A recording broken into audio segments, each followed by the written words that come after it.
दोस्तों, यदि आप भी आईटीआई करना चाहते हैं तो आपके दिमाग में ये ख्याल ज़रूर आता होगा कि आपके कितने परसेंट 10वीं में हो, उसके बाद आपको आपकी मनचाही। तो दोस्तों, आज आपके इसी तरह के सवालों के जवाब देने के लिए मैं आया हूँ इस वीडियो को लेके। तो दोस्तों, आज की वीडियो में आपको बताऊंगा कि आपको कौन सा ट्रेड मिलेगा, कितने परसेंट आपके 10th में हैं, तो आपकी मनचाही ट्रेड आपको मिल जाएगी गवर्नमेंट या प्राइवेट कॉलेज से, जहां से भी आप आईटीआई। तो नमस्कार, स्वागत है आप सभी का एक बार फिर आईटीआई एक्सपर्ट में।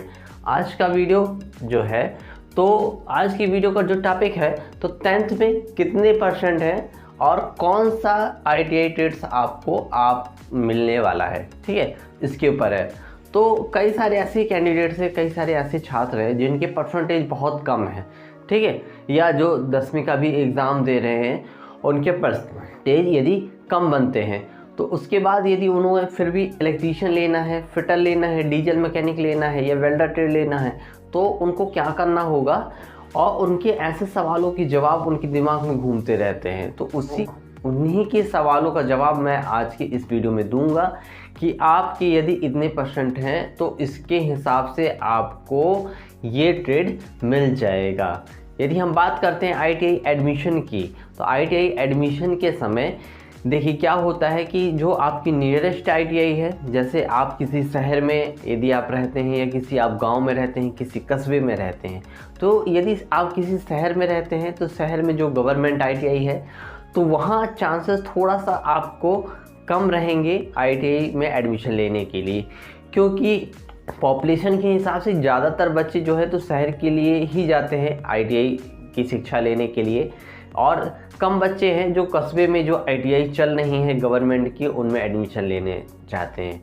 तो इस तरह से शहर में आपको ज़्यादा प्रॉब्लम आ सकती है। आपकी यदि कम परसेंटेज है तो आपके एडमिशन होने में प्रॉब्लम हो सकती है। यदि आपके परसेंटेज हायर है तो आप कहीं भी एडमिशन ले सकते हैं, लेकिन साथ में इसमें सबसे बड़ा खेल कैटेगरी का भी होता है। आपका सिर्फ परसेंटेज बेस के आधार पे ही एडमिशन नहीं होता। आपके दिमाग में जो ये भ्रम चल रहा है, तो ये आपका भ्रम आज की इस वीडियो में मैं तोड़ रहा हूँ, क्योंकि कई सारे ऐसे कैंडिडेट हैं जो सिर्फ ये सोच के परेशान हो जाते हैं कि सर मेरे 10वीं बहुत कम परसेंटेज है, ठीक है, तो मुझे इलेक्ट्रीशियन लेना है, तो इलेक्ट्रीशियन कैसे मिल पाएगा, फिटर लेना, फिटर नहीं मिलेगा, तो सर मैं क्या करूँ।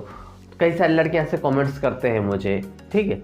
तो दोस्तों, मैं आपको ये बताना चाहूँगा कि इलेक्ट्रीशियन या फिटर या डीजल या वेल्डर कोई भी ट्रेड यदि आपको लेना है, तो आपकी कैटेगरी के ऊपर डिपेंड करता है कि आपको कौन सा ट्रेड मिलेगा, साथ में आपके 10th के परसेंटेज। दोनों चीज़ों का जो वेटेज होता है, दोनों चीज़ों का जो मार्क्स होते हैं, उनके आधार पे ही आपको आपकी मनचाही ट्रेड मिलती है। मान लीजिए सपोज कर दें कोई एससी कैटेगरी का कैंडिडेट है, ठीक है, उसके परसेंटेज 10वीं में कम है, तो भी आप देखते हैं कि उनको इलेक्ट्रीशियन ट्रेड मिल गया या फिटर ट्रेड मिल गया, ठीक है। लेकिन कोई लड़का यदि ओबीसी का है या फिर जनरल कैटेगरी का है, उसके 70% है, तो भी उसको गवर्नमेंट आईटीआई में एडमिशन नहीं मिल पा रहा है इलेक्ट्रीशियन या फिटर या फिर और कोई ट्रेड में। तो उसका रीज़न दोस्तों ये है कि इलेक्ट्रीशियन या फिटर या कोई भी ट्रेड में यदि आपको एडमिशन लेना है, तो आपकी कैटेगरी सबसे पहले इंपॉर्टेंट है। यदि आप एससी या एसटी कैंडिडेट हैं, तो जो मेरिट बनती है, तो सबसे पहले एससी एसटी की जो सीटें रिजर्व रहती हैं गवर्नमेंट आईटीआई में, उन कैंडिडेट्स को सबसे पहला मौका दिया जाता है। उसके बाद बात आती है ओबीसी कैटेगरी की। यदि आप ओबीसी कैटेगरी के कैंडिडेट्स हैं तो फिर आपको मौका दिया जाएगा। फिर इसके बाद आता है जनरल कैटेगरी के कैंडिडेट्स का।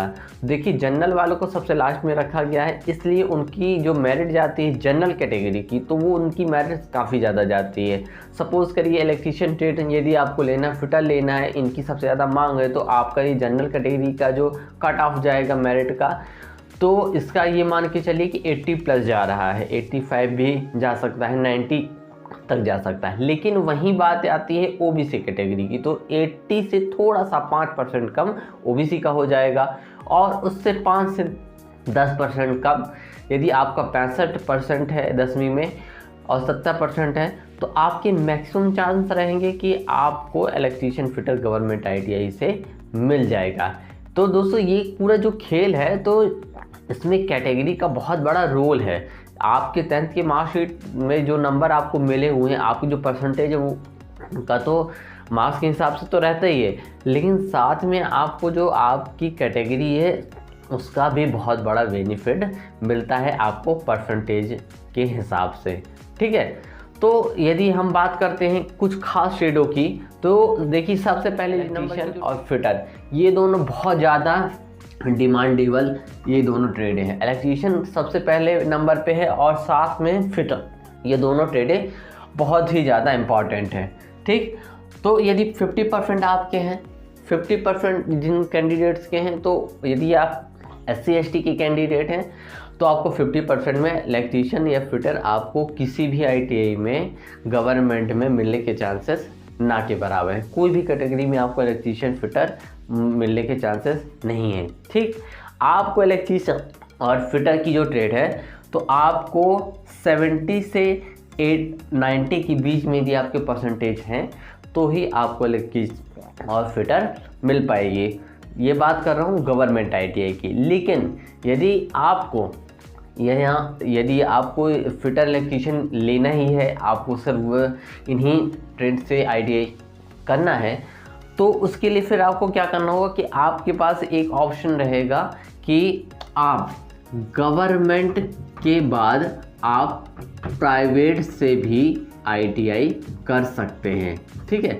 आप गवर्नमेंट में यदि आपको वो ट्रेड नहीं मिल रही तो आप प्राइवेट से ITI कर सकते हैं। यहाँ परसेंटेज का कोई क्राइटेरिया नहीं रहता है।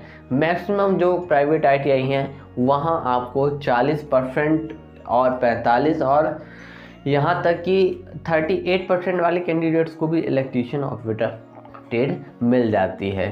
तो यदि आप गवर्नमेंट के लिए आप तैयारी कर रहे हैं तो आपको यहाँ परसेंट ज़्यादा लाने होंगे, ठीक। और यदि आपकी कैटेगरी SC ST की है तो आपको सबसे पहले बेनिफिट मिलेगा। OBC वाले जो कैंडिडेट है उसके बाद, और UR के जो कैंडिडेट्स हैं उनको सबसे लास्ट में मौका दिया जाएगा, ठीक। तो इस तरह से दोस्तों आपको 10th में जितने भी आपके परसेंट आपका कैटेगरी है उसके हिसाब से आपको आपकी मनचाही ट्रेड मिल जाएगी। आप इलेक्ट्रीशियन लेना चाहते हैं, फिटर लेना चाहते हैं, डीजल मैकेनिक लेना चाहते हैं, वेल्डर ट्रेड लेना चाहते हैं, या फिर स्टेनो ट्रेड ले चाहते हैं, तो दोस्तों आई होप वीडियो आपको शेयर करिएगा। और यदि आप ITI एक्सपर्ट चैनल पे पहली बार हैं तो चैनल को सब्सक्राइब करना मत भूलिएगा। जय हिंद दोस्तों।